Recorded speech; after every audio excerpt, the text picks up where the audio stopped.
जय हिंद दोस्तों मैं अपडेट लेकर आया हूँ। अपडेट में क्या कुछ समझेंगे कि कोल इंडिया के बारे में। जो आप लोग पता है कि एरियर मिल चुका है, वेतन समझौता लागू हो चुका था, जो अब हाई कोर्ट ने कैंसिल कर दिया है। इसमें काफी खबर भी आप लोगों ने सुना है। और क्या कुछ है, क्या आपको आपका जो एरियर मिला है वो वापस करना पड़ेगा या नहीं करना पड़ेगा, या इस पे क्या कार्य चल रहा है और आखिर ये मुद्दा क्यों उठा है, अभी इसके बारे में समझेंगे। तो आप वीडियो में बने रहें। उससे पहले एक खबर ले लेते हैं अप्रेंटिसों के बारे में। क्या हुआ है कि अप्रेंटिस के लड़के जो हैं, जो रोजगार के लिए काफी समय से मांग कर रहे थे, मैंने बताया भी था कि रोजगार की उम्मीद ना रखें आप। बहुत कम संख्या में उम्मीद है कि आप परसेंट है कि आप रोजगार ले सकते हैं खास। और बहुत से लड़के ऐसा कमेंट भी कर रहे हैं कि अप्रेंटिस के बारे में न्यूज बताइए, उनके रोजगार के बारे में बताइए। तो ऐसा कोई न्यूज अभी तक आया नहीं है। बस एक नॉर्मल सा न्यूज है जो मैंने आप लोग बताया था, जो कंफर्म हो जाएगा तो मैं बताऊंगा।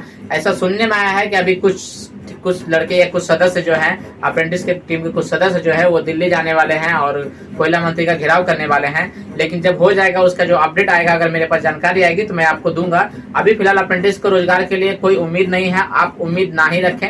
हाँ, लड़ाई आप करते रह सकते हैं, लेकिन अभी फिलहाल रोजगार के लिए उम्मीद ना रखें। साथ ही साथ जो बीसीएसएल से लड़के हैं, उनके लिए एक खबर है कि बीसीएसएल में जीतपुर में एक बंद खदान था जो फिर से चालू कर दिया गया है। उसमें लगभग 1000 लड़कों को रोजगार से जोड़ा जाएगा।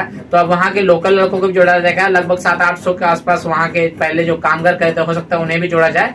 तो जो लड़के आसपास है, आप जाके ट्राई कर सकते हैं। अदर भी एरिया में, कोल इंडिया का अदर भी सब्सिडी में अलग अलग साइट चल रहे हैं, खदान चल रहे हैं।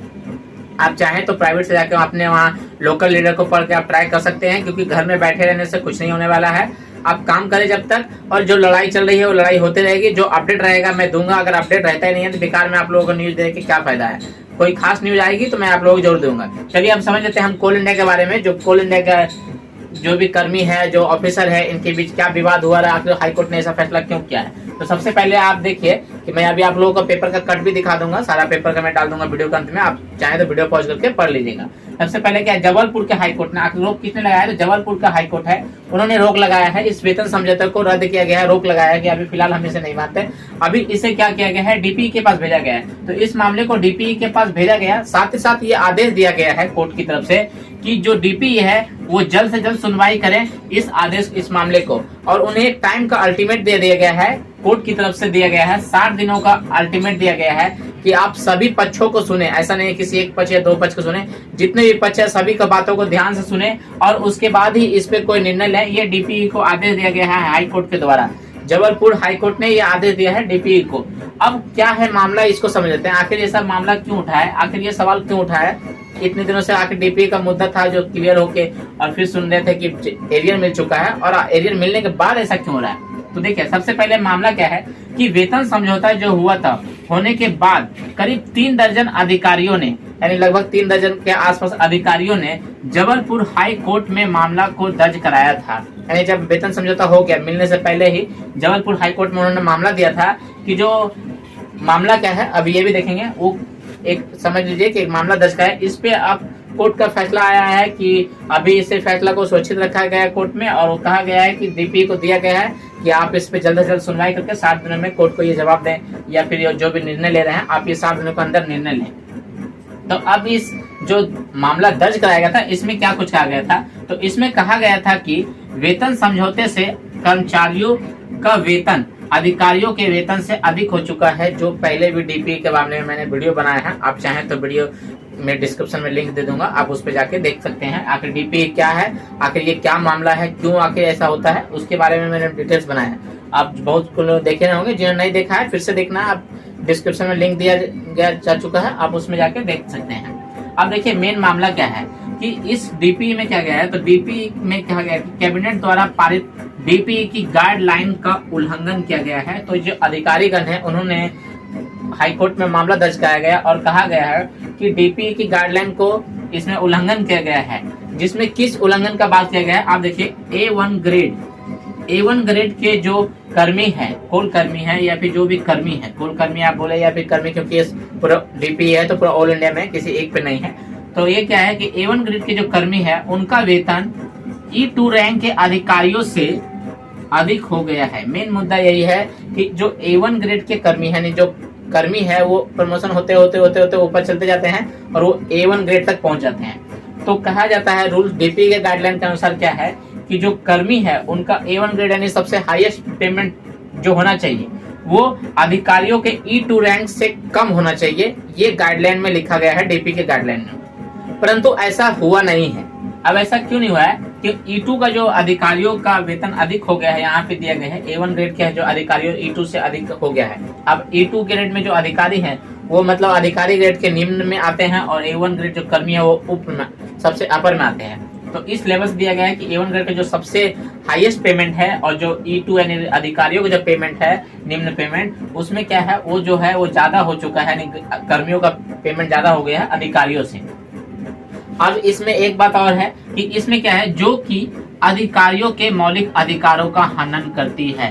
यानी इसमें कहा गया है कि डीपीई के अनुसार जो गाइडलाइन दिया गया है, जो अधिकार दिया गया अधिकारियों का, वो इसमें उल्लंघन हो जा रहा है, उसका अधिकार का हनन हो रहा है।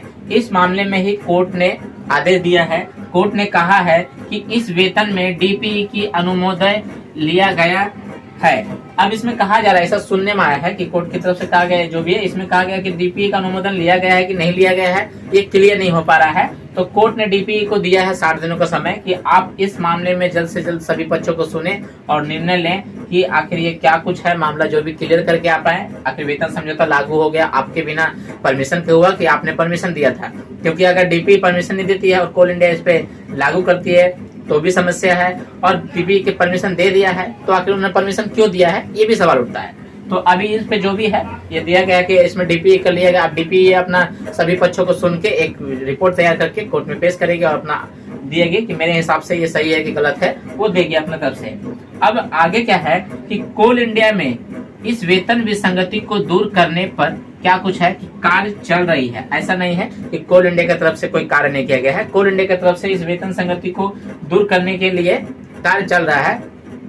और सूत्रों के हवाले से जो खबर मिली है मुझे, मैं आप लोग बता रहा हूँ, ये कंफर्म है कि नहीं, लेकिन सूत्रों के हवाले से मुझे मिली है कि इस आदेश के खिलाफ, यानी कोर्ट ने जो आदेश किया है के खिलाफ जो है CIL सोमवार को डबल बेंच में अपील दायर करेगी, यानी कोर्ट में डबल बेंच में फिर से अपील दायर करेगी इस आदेश के खिलाफ। तो CIL ने भी कुछ सोच समझ के भी किया होगा या फिर कर रही है, आखिर उन्होंने एरियर को दिया है तो कुछ न कुछ रीजन होगा ही। ये क्या बात है क्लियर खुल के सामने आ जाएगी कुछ दिनों में, तो आप लोगों को पता चल जाएगा। तो उम्मीद है कि इस टाइप की जो भी आगे जानकारी आएगी मैं वीडियो देते रहूंगा। आप चैनल पे बने रहे, सब्सक्राइब करके और वीडियो को शेयर करें। साथ ही साथ इन सवाल से कोई और भी कुछ सवाल आता है आपका तो आप कमेंट करें, मैं कोशिश करूंगा जिनका कोई खास सवाल है तो मैं देने का कोशिश करूंगा। एक सवाल पिछली वीडियो में छूट चुका था कि प्राइवेट जो अधिकारी है, जो एरिया जो मिला है, तो अब क्या एरिया जो मिला है तो प्राइवेट कंपनी को मिलेगा नहीं। तो मैंने बताया था कि प्राइवेट कंपनी को भी एरिया दे या ना दे, लेकिन अब तो यहाँ एरिया कैंसिल होने की बात है। फिर भी इस सवाल का जवाब आप सुन ले कि प्राइवेट कंपनी को भी रूल के हिसाब से एरिया मिलना चाहिए। अब प्राइवेट कंपनी अपने वर्कर को दे रही है कि नहीं दे रही है, ये डिपेंड करती है उस कंपनी पे कि क्या कुछ है। हालांकि रूल के हिसाब से तो देना चाहिए उन्हें। साथ ही साथ अब इसमें काफी कुछ निर्णय आने वाला है, जो भी निर्णय आएगा, जो भी अपडेट रहेगा, मैं आपको समय समय पे देते रहूंगा। और एक बात बहुत से लोगों को भी ये शंका हो चुकी है कि अब एरिया जो एक तो उनका 30% टैक्स कट गया था और काफी भी उसमें समस्या उन लोगों को था कि काफी कुछ कट गया है, और अब आ रहा है कि जिन्हें कुछ मिला भी है, कुछ ही सही मिला भी है, तो उनका क्या वापस करना पड़ेगा। तो अब ये देखिए क्लियर हो जाएगा कोल इंडिया की तरफ से। लेकिन आप फिर ये मत सोचिए कि आपको वापस करना पड़ेगा, फिलहाल तो ऐसी कोई नहीं है। हो सकता है कुछ इसमें समाधान निकले, कुछ कम बेसी हो, जो भी हो, या कुछ भी निकले, लेकिन ऐसा नहीं है कि वापस करना पड़ेगा। और अगर कोल इंडिया इसमें गलत साबित हो जाती है और डीपी के गाइडलाइन का उल्लंघन करती है तो हो सकता है अधिकारियों को वेतन बढ़ाया जाए या कुछ भी हो सकता है। अभी आप ये मत सोचिए कि आपको वापस करना है। बहुत से ऐसे कमेंट आ रहा था कि क्या अब एरियर वापस करना पड़ेगा कि नहीं, अभी ऐसा कोई कंफर्म नहीं है। हो सकता है जो आगे अपडेट आएगा मैं आपको समय पे दूंगा। इस टाइप के लिए वीडियो के चैनल पे बनाएगा, वीडियो को शेयर करें, सबके पास जानकारी पहुंचे। मिलेंगे नेक्स्ट वीडियो में इस तरह की खबर लेके, तब तक के लिए जय हिंद, जय भारत।